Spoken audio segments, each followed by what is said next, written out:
지난 주간에도 그런 일이 있었습니다만 요즘은 이상하게 찬양을 부를 때 자꾸 눈물이 나려고 그래요. 그래 이게 은혜인지 아니면 나이가 들어서 늙어서 감정이 질척거려서 그러는 건지 정확하게 모르겠지만 그래도 은혜겠죠? 예. 그래서 요즘은 찬양을 들을 때도 자꾸 눈물이 나려고 하고 또 찬양을 부를 때도 눈물이 나려고 그래가지고 사실 예배 인도자가 자기 감정에 너무 빠지면 또 예배를 잘 인도하기 어려운데 수시로 자꾸 눈물이 나려고 그래서 그런 마음이 들었습니다. 하나님께서 새해에 우리 모두에게 하나님의 은혜 때문에 눈물을 많이 흘리는 그런 한 해를 주셨으면 좋겠습니다. 오늘 말씀 함께 나누도록 하겠습니다. 우리가 이제 모든 인간은 그 자신의 예외 없이 자기 내면에 이중성을 갖고 살아갑니다. 우리가 많고 많은 그런 사람들이 있지만 그 이중성을 갖고 있다는 점에서는 아무도 예외가 없다고 생각을 합니다. 우리가 집에서 입는 옷과 밖에 나갈 때 입는 외출복이 서로 다르듯이 우리는 각자 때와 장소 그리고 역할에 따라서 전혀 서로 다른 자기를 자기 안에 준비하고 있는 것 같아요. 어떤 이는 이중성을 또 그보다 심한 이는 다중성을 자기 안에 갖고 살아가는 거죠. 겉으로 볼 때는 참 괜찮은 사람이었는데 어떤 사건을 계기로 그 사람 안에 숨어있던 또 다른 그 사람을 보게 될 때 우리는 얼마나 놀라고 실망하는지 모릅니다. 그런 일들이 요즘 와서 비일비재하게 우리 주변에서 일어나고 있습니다.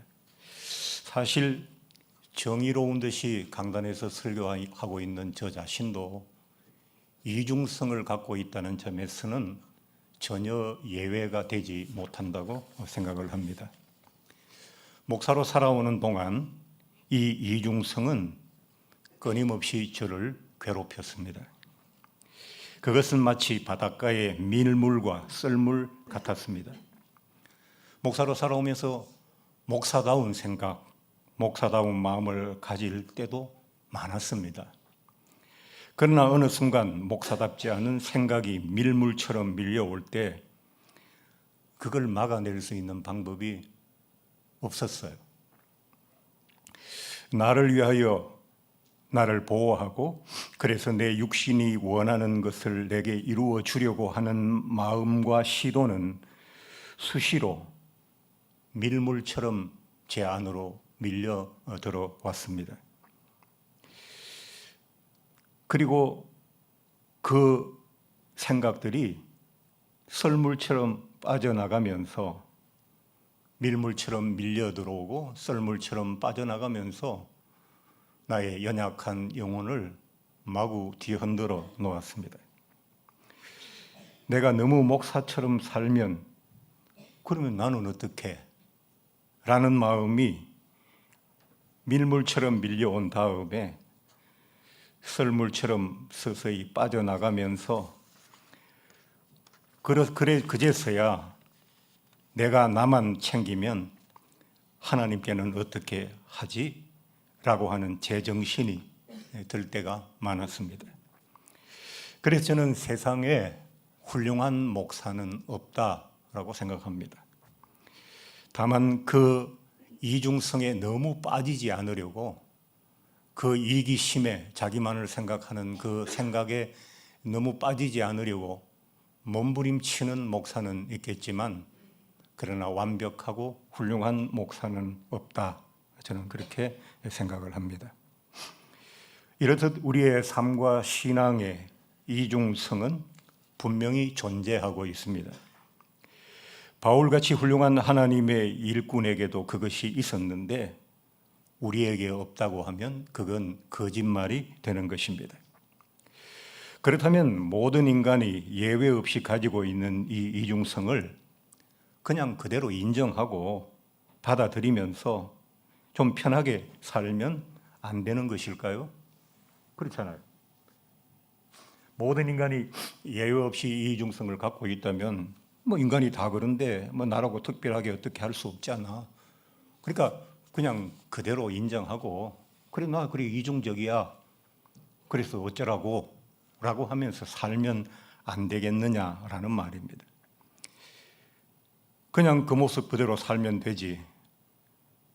왜 목사는 이야기를 꺼내기도 민망한 이 이중성을 굳이 이야기해야 되는가? 새해 하나님께서 여러분을 도와주시고 축복해 주실 것입니다. 이런 은혜롭고 좋은 설교 많이 있잖아요. 그런데 왜 그걸 하지 않고 이 이중성을 새해 두 번째 주일에 여러분에게 말씀을 드리는가라는 겁니다.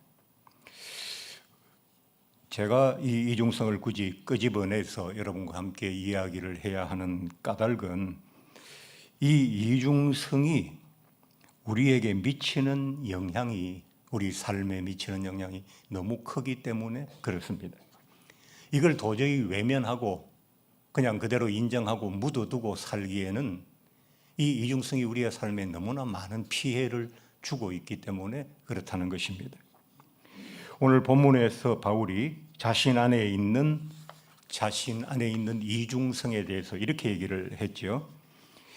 바울이 자기 자신이 그 어떤 이중성을 갖고 있다는 이야기를 누가 바울에게 하라고 재촉했거나 누른 게 아니에요.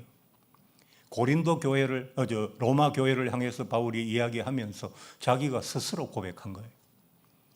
바울의 훌륭함은 바울이 아무런 오류가 없는 사람이어서 훌륭하다는 게 아니라 바울은 자신 안에 어떤 문제가 있을 때 그것을 숨김 없이 고백한다는 점에서 바울은 훌륭하다고 저는 생각을 합니다. 그는 본문에서 두 번 자기 안에 있는 이중성을 고백했는데 먼저 첫 번째 21절에서 이렇게 얘기를 했습니다. 그러므로 내가 한 법을 깨달았노니 곧 선을 행하기 원하는 나에게 악이 함께 있는 것이로다. 바울이 얼마나 훌륭한 하나님의 일꾼입니까? 이 하나님의 사람이 자기 스스로 고백하기를 내 안에는 선도 있지만 악도 내 안에 분명히 존재한다고 지금 이야기하고 있는 거예요. 요즘 우리 주변에서 어떤 잘못을 해서 어떤 죄를 지어서 누가 봐도 그 사람이 그 죄를 지은 것이 분명한데도 막 아니라고 끝까지 아니라고 고집하는 사람들, 그런 사람들 우리 많이 보잖아요. 절대 승복하지 않잖아요. 돈을 받았는데 안 받았다고, 죄를 지었는데 안 했다고, 뭐 성추행을 했는데 안 했다고, 모든 것을 부인하는데 바울은 자기 안에 이런 선과 악이 함께 존재한다는 이야기를 했어요. 이는 이 선과 악이 존재한다는 고백은 뭐냐니까 내가 한 자연인으로서도 내 인격에 이중성이 있다. 내 안에는 선도 있고 악도 있는데 어떤 때는 맵시 좋게 보이기 좋게 선을 끄집어내어서 선전하지만 그러나 그렇게 할 때도 내 안에 한 구석에는 여전히 악이 존재하고 있다. 이런 놀라운 고백을 지금 바울이 하고 있는 거예요. 예. 그런데 바울이 선과 악이 내 안에 있다는 얘기를 하면서 뭐라고 그랬는가 하니까 그러므로 내가 한 법을 깨달았노니라고 얘기를 했어요. 한 법이라고 했어요.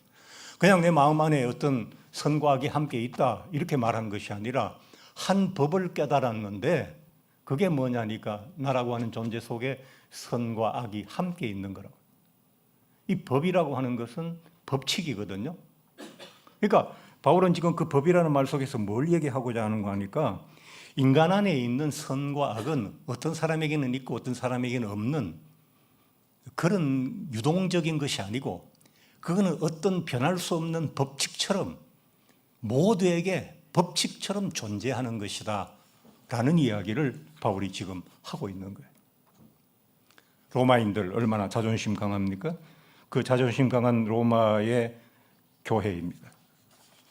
그들은 신앙생활을 하면서 자기를 더욱더 돋보이게 하고 선을 더욱더 과장하고 선을 포장하고 선을 확대해서 마치 그들에게는 선밖에 없는 것처럼 이야기하지만 그들 안에 분명히 악이 존재한다는 사실, 한 자연인으로서도 그런 악이 존재한다고 하는 사실을 바울이 지금 자기 몸을 먼저 내어놓음으로, 자기 마음의 내면을 먼저 내어놓음으로 모두에게 이 법칙이 존재한다는 사실을 지금 말하고 있는 것입니다. 우리가 모든 인간이 예외 없이 이 이중성을 갖고 있다는 그 말은 바울이 고백한 말을 통하여서 밝혀졌어요. 그 예전에 루이 암스트롱이라고 하는 미국 흑인 가수가 When Saint Go on Marching In 이란가 그런 노래를 불렀죠. When the Saint Go Marching In 이라는 노래를 불렀죠. 성자들의 행진이라는 뜻이거든요. 기독교 성자들이, 유명한 성자들이 뭐 성 어거스틴도 있을 거고 성 요한도 있을 거고 뭐 여러 가지 성자들이 있잖아요. 세인트는 성자잖아요. 그 성자들이 지금 행진을 하고 있어요. 나도 그 성자들의 행진 대열에 같이 끼어서 같이 행진하고 싶다. 그게 그 노래죠. 가톨릭은 성자를 인정해요. 인간인데 하나님 쪽에 더 가까운 성스러운 인간. 그런데 우리 개신교는 그런 게 없다는 거죠. 왜? 모든 인간은 다 죄성을 가지고 있고 모든 인간은 다 이 이중성을 갖고 있다는 거예요. 바울의 두 번째 고백은 22절, 23절의 고백인데요. 내 속사람으로는 하나님의 법을 즐거워하되 내 지체 속에서 다른 법이 내 마음의 법과 싸워 내 지체 속에 있는 죄의 법으로 나를 사로잡는 것을 보는도다. 아까 21절이 한 자연인으로서 인격의 이중성을 이야기한 것이라면 이 본문은 기독교 신자로서 자기 삶에 존재하는, 자기 마음에 존재하는 신앙의 이중성에 대해서 지금 고백하고 있는 것이란 말입니다. 목사인 저도 마찬가지고 여러분도 마찬가지입니다. 주일날 교회에 계실 때의 여러분의 모습과 어느 날 길거리에서, 시장판에서 여러분의 모습은 동일한 모습입니까? 그렇지 않을 것 같아요. 저도 교회 와서 이 가운을 입는 순간 모든 속된 것과 단절되는 듯한 느낌을 갖지만 그러나 그럼에도 불구하고 우리의 인격에도 이중성이 존재하고 우리의 신앙에도 이 이중성이 존재한다는 것입니다. 한 개인이나 우리가 왜 그러면 이 이중성이 중요하냐, 이게 왜 우리에게 어떤 피해를 입히느냐, 그 얘기를 좀 해야 되겠죠. 한 개인이나 공동체나 마찬가지입니다. 외부의 문제로부터 내 삶이 무너지는 일보다 내 내부의 문제 때문에 내 삶이 무너지는 경우가 훨씬 많다는 거예요. 제가 병원에 있을 때부터 눈도 잘 안 보이는데 열심히 그 시간만 되면 사람들이 환자들이 모이는 휴게실에 제가 와가지고 열심히 보고 들은 게 있어요. 잘 보이지는 않지만 뭐 듣기만 해도 내용을 아니까요. 그게 뭐냐니까 주말 드라마 거란과 고려의 전쟁, 그런 걸 좋아하거든요. 이제까지 드라마 안 본 지가 한 10년 됐는데 모처럼 하나를 찾아가지고 열심히 보고 있어요. 참 우리 민족이 참 훌륭하다 이런 자부심도 주고 요즘같이 나라 생각하는 사람들이 점점 적어지는 이때에 그 드라마는 시기적절하게 잘 나왔다 이런 생각을 하면서 그 안에서 그 용감한 자기의 온몸을 바쳐서 나라를 위하는 사람이 있는가 하면 너무 비겁하게 자기만을 생각하는 사람들도 있더라고요. 그러니까 외적의 침입에 의해서 나라가 붕괴하는 것이 아니고 내부의 문제로 붕괴하거든요. 지금 우리나라를 보면 우리가 세계사에 참 유례가 없을 만큼 발전을 이루고 성공을 이룬 나라이지만 우리 내부의 문제가 지금은 더 이상 미루어 두기에 어려울 정도로 지금 심각하잖아요. 북한은 뭐 전쟁도 불사하겠다, 금년에는 뭐 반드시 도발을 할 것 같다, 뭐 그런 얘기도 하고 하는데 우리 안에는 아직도 자기 계파, 자기 정당, 자기 개인의 이익, 그걸 떠나지 못하는 사람들이 너무 많아요. 우리가 만약 문제가 생긴다면 우리 외부의 어떤 적의 문제가 아니라 우리 내부의 이런 문제, 분열 때문에 그런 일이 생길 것이다. 저는 그걸 굉장히 염려하고 사실은 기도하고 있거든요. 마찬가지로 바울이 이런 이중성을 우리가 고백해야 되는 첫 번째 이유는 개인의 삶의 붕괴는 바로 내부, 그 사람 내부의 문제로 인해서 더 확대되고 그것이 붕괴로 이어질 수밖에 없다는 사실을 알기 때문에 로마에 있는 교회가 무너진다면 다른 핍박이나 다른 어떤 것 때문에 교회가 무너지는 것이 아니라 교회 내부의 분열과 문제 때문에 교회는 붕괴할 수밖에 없을 거잖아요. 그래서 그 얘기를 하고 있는 거예요. 지난번 제가 교회가 지금 위기를 맞고 있습니다. 지난주에 그런 말씀을 드렸는데 한국 교회의 위기는 누가 준 것이라고 생각합니까? 코로나가 주었을까요? 아니면 지난 좌파 정부가 기독교를 싫어해서 예배를 못 드리게 하고 뭐 그랬다 하는 주장처럼 그것 때문에 그럴까요? 아니요. 우리 내부의 문제고 그 문제의 3분의 2 이상은 목사님들의 문제입니다. 우리는 기독교적인 세계관을 갖지 못하고 우리는 보다 넓은 마음으로 민족의 어려움을 껴안고 기도하지 못했고 우리는 서민과 가난한 자와 억눌린 자를 품에 안으려고 하지 않은 너무나도 귀족적인 교회의 모습으로 바뀌어 있었기 때문에 사람들이 교회를 버려서 그렇지 그래서 우리 내부의 문제 때문에 교회가 이렇게 된 것이지 시대 탓도 사회 탓도 어떤 정부의 탓도 할 필요는 없다고 생각하는 겁니다. 첫 번째 우리가 이 이중성을 고백해야 되는 것은 내 자신의 내부가 붕괴하지 않도록 하기 위해서 이 이중성을 우리가 이야기하고 스스로의 내면을 들여다보고 그 정도를 조금이라도 완화하고 줄이기 위해서 노력하는 신앙생활을 해야 하는 겁니다. 두 번째 이 이중성의 피해는 뭐냐 하니까 바울이 자기의 이중성을 고백하면서 이렇게 얘기를 했어요. 오라 나는 곤고한 사람이로다. 바울이 왜 곤고한 사람이 됐고 먼저 곤고한 사람이 어떤 사람일까요? 이제 곤고한이라고 하니까 우리말 성경 뜻은 알겠는데 정확하지 않잖아요. 그런데 뭐 다른 영어 성경이라는 데 보면 unhappy라고 돼요. 불행한. 내 속에 있는 이중성이 내 삶에 미치는 피해가 뭐냐 하니까 나로 하여금 행복하지 못한 사람이 되게 해버렸다라는 이야기를 지금 바울이 하고 있는 거예요. 돈이 없어서 행복하지 못하다? 뭐 그럴듯한 말처럼 들리죠. 건강하지 못해서 행복하지 못하다? 그럴듯한 말처럼 들리죠. 근데 실제로는 내가 행복하지 못한 이유는 내 안에 있다. 특별히 나의 인격적이고 신앙적인 이중성 때문에 그렇다. 바울은 지금 그렇게 이야기하고 있는 겁니다. 공고한 사람. 여러분, 우리 영혼은요, 굉장히 민감한 것입니다. 내가 살아가기 위해서, 내 자신의 유익을 위해서 내 안에 있는 이중성을 적당히 이용하고 용인하고 그걸 어떻게 좀 조금이라도 해결해 보려고 노력하지 않고 그대로 내버려 두면 내 자신이 그런 나를 안다고요. 좀 더 원색적으로 얘기하면 내가 교회에 가서는 굉장히 은혜로운 하나님의 사람인 것처럼 온갖 얼굴에 만면에 웃음을 띠고 온갖 친절과 이 좋은 말을 다 하지만 길거리에 나와서 내 모습이 전혀 다른 것을 사람들은 잘 알지 못할 거예요. 왜? 나를 계속 따라다니면서 뭐 몰래 카메라 하는 거 아니잖아요.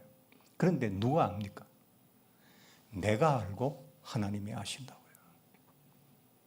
그러면 우선에 살아가기 위해서 유익 때문에 내가 그렇게 이중적으로 살아가지만 내 자신이 나 자신에 대해서 조금씩 환멸을 느끼기 시작한다고요. 야, 내가 밥 먹고 살려고 이런 짓까지 다 하는구나. 내가 그래도 크리스찬이고 교회 가면 막 나가서 대표 기도도 하고 뭐 다 하는데 내가 사람들이 안 보이는 곳에서는 이렇게 생각하고 이렇게 행동하며 살아가고 있구나. 그럼 자기가 알잖아요. 그럼 자기 자신이 자기를 얼마나 존중하겠어요? 신뢰하겠어요? 그렇게 하지 못할 거 아니에요. 아버지가 내게 얼마나 중요한 분입니까? 나를 세상에 오게 하고 어쨌거나 나를 길러준 분이에요. 근데 그 아버지가 너무 이중적이에요. 교회에 계실 때 아버지와 집에서 어머니를 대할 때 아버지가 달라요. 제 자식이 시험이 들었어요. 우리 아버지 너무 다르다. 그래서 난 아버지를 존경하기가 어렵다. 아버지를 사랑하기가 어렵다. 그러니까 아버지만 사랑하지 못하고 존중하지 못하는 게 아니라 그 아버지의 아들인 나 자신조차도 내가 자존감이 없다. 그렇게 되는 거예요. 그래서 바울이 어떤 사람입니까? 로마의 시민권을 가지고 유대인 치고는 최고의 자리에 있잖아요. 그럼 최고의 대학에서 공부를 했고 요즘 말로 하면 최고의 스펙을 가진 사람인데 그 사람이 스스로의 인생을 고백하기를 나는 불행한 사람이로다 라고 얘기를 했다고요. 왜? 전체적인 문장을 보면 오늘 보면 물론 그것만이 전부는 아니겠지만 오늘 문장 속에서 바울이 그렇게 자신이 공고하다, 불행한 사람이라고 얘기한 이유는 자기 안에 있는 인격적, 신앙적 이중성 때문에 그렇다고 고백을 한 거예요. 우리가 하나님 앞에 완전할 수 없어요. 우리는 아무리 노력해도 이중성을 끝까지 살아있는 동안 갖게 될 거예요. 그러나 그럼에도 불구하고 우리가 노력하고 그것을 우리에서 멀리 떼어놓기 위해서 애를 쓰면 쓸수록 우리는 하나님의 은혜를 민감하게 받을 수 있고 자신이 자신을 존중할 수 있고 그래서 우리는 훨씬 더 행복할 수 있는 쪽으로 가게 된다는 거예요. 이 우리 안에 존재하는 이중성은 법칙같이 누구도 깰 수 없는 법칙처럼 존재하는 것이기 때문에 결국 이 문제는 누가 해결하느냐 하니까 예수 그리스도께서 해결하시는 거예요. 하나님께서. 그 이야기가 로마서 8장에 나와요. 그러면 하나님께서 우리의 이중성을 예수님의 피로 예수님의 은혜로 덮어주셔서 우리를 정죄하지 아니하신다 한다고 해서 우리는 우리 안에 있는 이중성을 당연한 것처럼 어디에 내어놓아도 괜찮은 것처럼 그렇게 여김이 살아야 되겠느냐는 거예요. 우리가 해결할 수 없는 이중성을 해결하시는 이는 하나님이시고 예수 그리스도지만 우리도 그 하나님과 예수 그리스도의 사랑을 힘입어서 우리 자신의 이 이중성에서 조금이라도 멀어지기 위해서 노력하는 모습을 보여야 한다는 거예요. 바울은 지금 그 이야기를 하기 위해서 하나님의 은혜를 이야기하고자 하는 것이 70% 이상이고 우리 자신도 노력해야 된다는 이야기를 하고 싶어서 오늘 이 말을 하는 거예요. 자, 이중성이 주는 피해가 몇 가지라고요? 첫 번째, 우리가 하나님의 은혜로 받기 어려워요. 그래서 내부적으로 붕괴될 수밖에 없어요. 우리 삶이 자꾸 무너진다고. 여러분 생각해 보세요. 정말 재벌의 아들이고 돈이 많고 뛰어나고 이런 사람들이 왜 그 삶이 무너질까요? 이해가 안 되잖아요. 우리 같은 사람도 사는데 왜 그렇게 건강한 사람, 나 같은 사람은 건강한 신장을 가진 사람이 얼마나 부러웠겠어요. 지난 몇 년 동안. 그 무더운 여름에 종이컵 한 컵에 물을 마시는 것도 망설여야 돼요. 몸에 들어간 물이 소변으로 안 나오기 때문에 혈관 속에 다 그게 모이고 쌓이기 때문에 물을 좀 마시면 무릎 아래 종아리가 탱탱하게 부풀어 오르기 시작하거든요. 물이 낮은 데부터 차오르니까.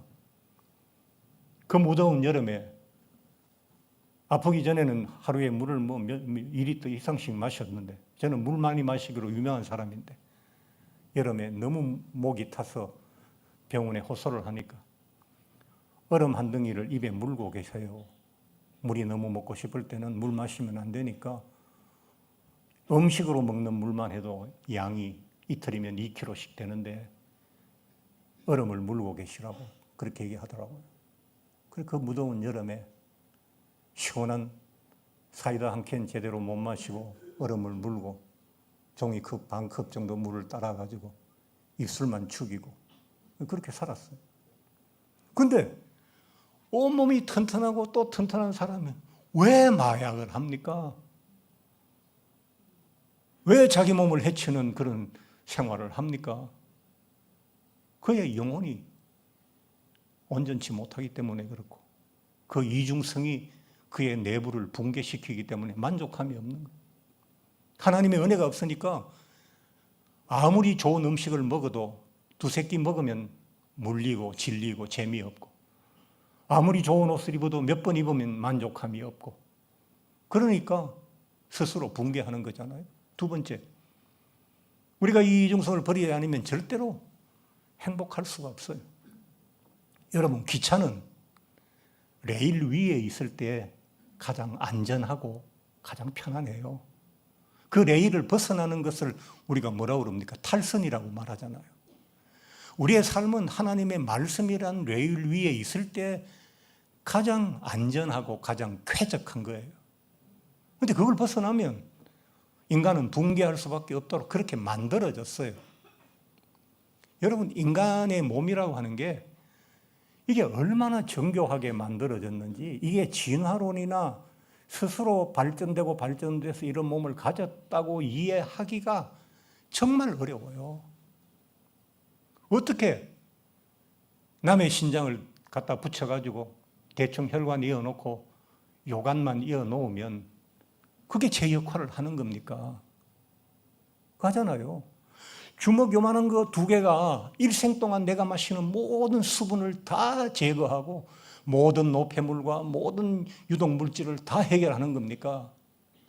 내 주먹 두 개 포개놓은 것보다 작은 간이 우리가 먹는 그 수없는 화학물질 모든 것들을 다 분해하고 영양소를 분해하는 겁니까? 우리 안에 자기 주먹만한 심장 하나가 평생 하루에 뭐 몇백 리터요? 그 피를 온몸으로 보내고 산소를 보내고 그리고 그냥 살아있잖아요. 살아있는 것이 기적입니다. 우리 폐가 양쪽에 조그마한 거 두 개가 호흡해서 우리가 살잖아요. 거기 가면 스스로 호흡하기 어려운 사람이 산소 탱크를 옆에 이제 달고 휴대용을 달고 다니는데 4시간마다 하나씩 갈아야 돼요. 화장실 갈 때도 어디 갈 때도 그 산소통이 그 사람 휠체어 옆에 몸에서 안 떨어져요. 그런데 우리 그거 없이 살잖아요, 평생을.